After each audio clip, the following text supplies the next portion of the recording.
ভালোবাসা মানে প্রেম, প্রেম মানে কৃষ্ণ। যে কাজের মাঝখানে অনেক আপস অ্যান্ড ডাউনস থাকে, তো তখন নিজেকে কিভাবে সামলাও?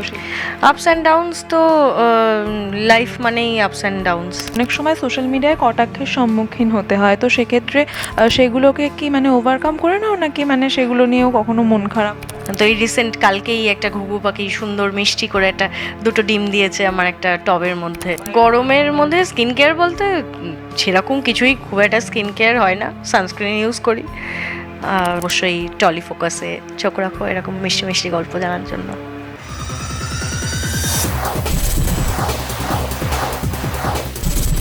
রয়েছি কোন গোপনে মন ভেসেছে মেকআপ রুমে, এবং এই মুহূর্তে আমাদের সঙ্গে রয়েছেন আপনাদের পছন্দের অভিনেত্রী জ্যাসমিন রয়, যাকে বেশ কিছুদিন পর আমরা আবার ধারাবাহিকে খুঁজে পেয়েছি। প্রথমেই বলো জ্যাসমিন দি, কেমন আছো অনেক দিন পর? খুব ভালো আছি। আমি লাস্টে জিয়েরই একটা শো করলাম মালাবদল, আবার 2 মাসের গ্যাপে আবার এটা করছি জি। একদমই। এবং এই যে একটার পর একটা কাজ এবং তারই মাঝখানে যে ব্যস্ততা, এর মধ্যে থেকে নিজের জন্য সময় কিভাবে খুঁজে বের করো? নিজের জন্য সময় খুঁজে বের করতে হয়, সে যেভাবেই হোক। আর আমাদের এখানে সানডেতে অফ থাকে, এটা সব থেকে বড় সুবিধে। স্যাটারডে সানডে অফ থাকে, তো ওই দিনকেই যা করার করি। এখানে নতুনভাবে তোমাকে আমরা দেখতে পাচ্ছি, তোমার চরিত্রটা যদি একটু বলো। আমার চরিত্রটা এখানে আমি অ্যাজ জ্যাসমিনই করছি, মানে আমি অ্যাক্ট্রেস অ্যাজ জ্যাসমিন। এখানে একটা শো হোস্ট করছি, যেখানে আমাদের শোটার মধ্যে একটা নন ফিকশন দেখানো হচ্ছে, এটা হেসেলের হিরোইন বলে, যেটা সেটা উইনার হচ্ছে, ওর স্ট্রাগলটা দেখানো হচ্ছে। তো ওই শোটাই আমি হোস্ট করছি, ওটাই দেখানো হচ্ছে।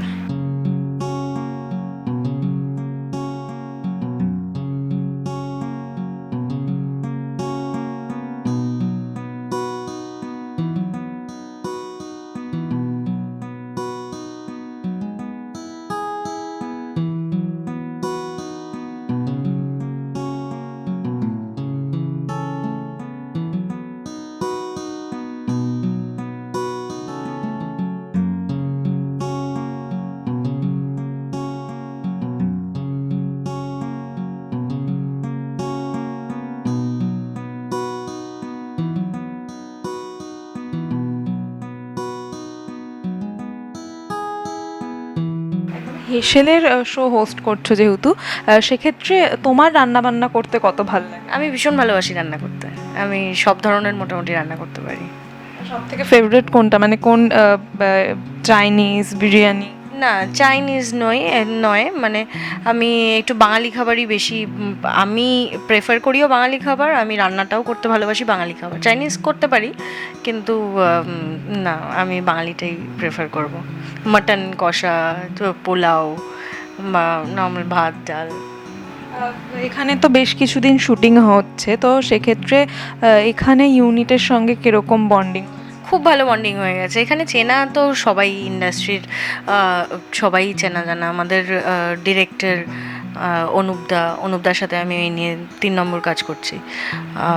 তারপর আর্টিস্টরা চেনা, অদিতিদি আমার খুব ক্লোজ, অনেক বছর আগে কাজ করেছি, আবার অনেক বছর পরে একসাথে কাজ করছি, যদিও স্ক্রিন শেয়ার করা হচ্ছে না এটাই, কিন্তু চেনা সবাই, ইউনিটে সবাই চেনা, জিয়েরও অনেকে রয়েছে চেনা জানা। এবং এই যে যেটা প্রথমে বললাম যে কাজের মাঝখানে অনেক আপস অ্যান্ড ডাউনস থাকে, তো তখন নিজেকে কিভাবে সামলাও? আপস অ্যান্ড ডাউনস তো লাইফ মানেই আপস অ্যান্ড ডাউনস, ওটা তো থাকবেই, ওটাকে নিয়েই চালাতে হয়। কিন্তু আমি খুব একটা, মানে আমি যেহেতু খুব পজিটিভ একজন, মানে আমি নিজেকে খুব পজিটিভলি রাখি, সব কিছু পজিটিভলি দেখি, মানে যে কোনো নেগেটিভ কিছু থাকলেও সেখান থেকেও একটা পয়েন্ট খুঁজে বার করি যেটা পজিটিভ হতে পারে। তো আমি সেরকম কোনো ডিপ্রেশন, অ্যাংজাইটি এগুলো খুব একটা কেয়ার করি না, মানে আমাকে বদার করে না অ্যাকচুয়ালি। তো আমার লাইফ বিন্দাস, আমি সুন্দর, আমার জানো একটা ডগি আছে লুডো, ওকে নিয়ে সুন্দর টাইম স্পেন্ড করি, নিজের মতন থাকি। বন্ধুবান্ধব আছে আমার, ইন্ডাস্ট্রির বাইরের বন্ধুবান্ধব আছে, ওদের সাথে ঘুরে বেড়াই, ভালো টাইম স্পেন্ড করি। এবং এটা ছাড়াও তোমরা যেহেতু অভিনেত্রী বা অভিনেতারাও রয়েছে, তো সেক্ষেত্রে যখন অনেক সময় সোশ্যাল মিডিয়ায় কটাক্ষের সম্মুখীন হতে হয়, তো সেক্ষেত্রে সেগুলোকে কি মানে ওভারকাম করে নাও, নাকি মানে সেগুলো নিয়েও কখনো মন খারাপ? আমি কেয়ার করি না কোনো কটাক্ষকে। কারণ দেখো,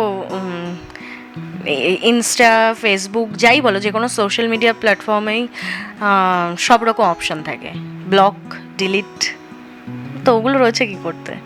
কোনো কমেন্ট পছন্দ না হলো তাকে ব্লক, ডিলিট, ব্যাস, লাইফ সর্টেড।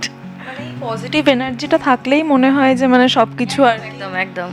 ওই ট্রোলিংটা হওয়ার চান্সই দেবো না, না তার আগেই ওটাকে ডিলিট করে দিই, তাকে আমার জীবন থেকে কাট অফ করে দিই, তো আমার লাইফে তার জায়গাই থাকবে না। এবং এর মাঝখানেও কি মানে ঘুরতে যাওয়া, বন্ধু বান্ধবদের সঙ্গে আড্ডা মারা, এইগুলো তো রয়েইছে, মানে যখন ফ্রি টাইম পাও তখন কি করো? বা ফ্রি টাইম পাই, বন্ধু বান্ধবদের সাথে আড্ডা মারি, আমার বাচ্চাটার সাথে টাইম স্পেন্ড করি ভীষণ ভালোভাবে, ওর সাথেই তো টাইম কেটে যায়। মানে বাড়িতে থাকা মানেই লুডোর সাথে সারাক্ষণ খেলাধুলো করা, প্লাস আমার প্রচুর গাছ আছে, গাছের শখ, তাদের যত্ন নেওয়া। আমি পাখি আসে আমার বাড়িতে, আমি যেহেতু খেতে টেতে দিই, তো এই রিসেন্ট কালকেই একটা ঘুঘু পাখি সুন্দর মিষ্টি করে একটা দুটো ডিম দিয়েছে আমার একটা টবের মধ্যে। তো এইসব নিয়ে আমি এসব নিয়ে বিজি থাকি। আমার লিস্ট বদার্ড, মানে কি হচ্ছে দুনিয়ায়, আমি নিজেকে নিয়ে খুব ব্যস্ত। জাসমিন, যেরকমটা বললে তুমি খেতে খুব ভালোবাসো, তো সেক্ষেত্রে ফিগারটা মেনটেন করছো? ভালো খেতে একদমই ভালোবাসি না, কখন বললাম আমি খেতে ভালোবাসি? হ্যাঁ, রান্না করতে ভালোবাসি, খাওয়াতে ভালোবাসি, আমি নিজে খেতে ভালোবাসি না, আমাকে খেতে হয় তাই খাই। হ্যাঁ, মানে ওই সকালবেলায় উঠে ব্রেকফাস্ট, অর্ধেক দিন ব্রেকফাস্ট করি না, সেই জন্য আমার বান্ধবীরা খুব বকাবকি করে, আমার বেস্ট ফ্রেন্ডরা, যে ব্রেকফাস্ট অ্যাটলিস্ট কর। আমি চা বিস্কিট খেয়ে কাটিয়ে দিই, খেলাম একেবারে লাঞ্চ করলাম। তো ওই আর কি, মানে আমি খেতে হয়, পেটটা ভরাতে হবে তাই খাই। ফুডি একদম নই আমি, কিন্তু সব ধরনের খাবার খাই, এই না যে আমার কোনো বাদ বিচার আছে, সব ধরনেরই খাই, পরিমাপটা অল্প, বাট খাই। এই একটু আগে বিরিয়ানি খেয়েছি। এবং এই গরমের মধ্যে কিভাবে স্কিন কেয়ার করছো? আজকে গরম নেই, এক দুদিন ধরে ভীষণ ভালো ওয়েদার চলে এসছে আমাদের কলকাতায়। আর গরমের মধ্যে স্কিন কেয়ার বলতে সেরকম কিছুই খুব একটা স্কিন কেয়ার হয় না, সানস্ক্রিন ইউজ করি, নর্মাল যেগুলো ময়েশ্চারাইজার, টোনার, যে ফেস ওয়াশ যা ইউজ করা সেগুলো ইউজ করি, ব্যাস।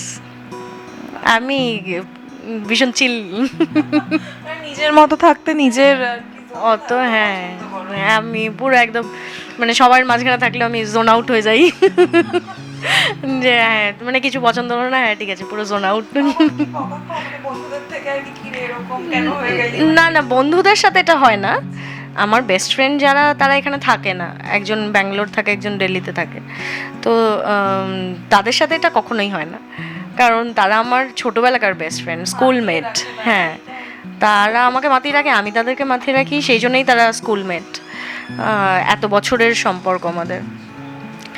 এখানে বলছি, মানে যে কোনো জায়গায় আমার বেস্ট ফ্রেন্ড বাদ দিয়ে যে কোনো জায়গায় গেলে কোনো কিছু পছন্দ না হলে, কোনো কনভারসেশন পছন্দ হচ্ছে না, আমি তার মধ্যে থাকি না, আমি পুরো জোন আউট হয়ে যাই। এবং তোমার কাছে প্রেমের সংজ্ঞা? প্রেমের সংজ্ঞা ভালোবাসা, ভালোবাসা মানে প্রেম, প্রেম মানে কৃষ্ণ, ব্যাস। কি বলবে দর্শকদের উদ্দেশ্যে, তোমাকে যারা এতদিন ধরে ভালোবাসা দিচ্ছে, এবং কোন গোপনে মন ভেসেছে কোন গোপনে মন ভেসেছে দর্শকদের বলতে চাই, অতি অবশ্যই দেখো, তোমরা দেখো জানি। তো কোন গোপনে মন ভেসেছে আমার একটা ট্র্যাক চলছে রিসেন্ট, তোমরা পোস্টও করছো, আমি পাচ্ছি ফ্যান পেজ থেকে অনেকেই ভালো ফিডব্যাক আসছে, ওগুলো তো দেখছি, তাই দেখতে থাকো কোন গোপনে মন ভেসেছে, আর অবশ্যই টলি ফোকাসে চোখ রাখো এরকম মিষ্টি মিষ্টি গল্প জানার জন্য।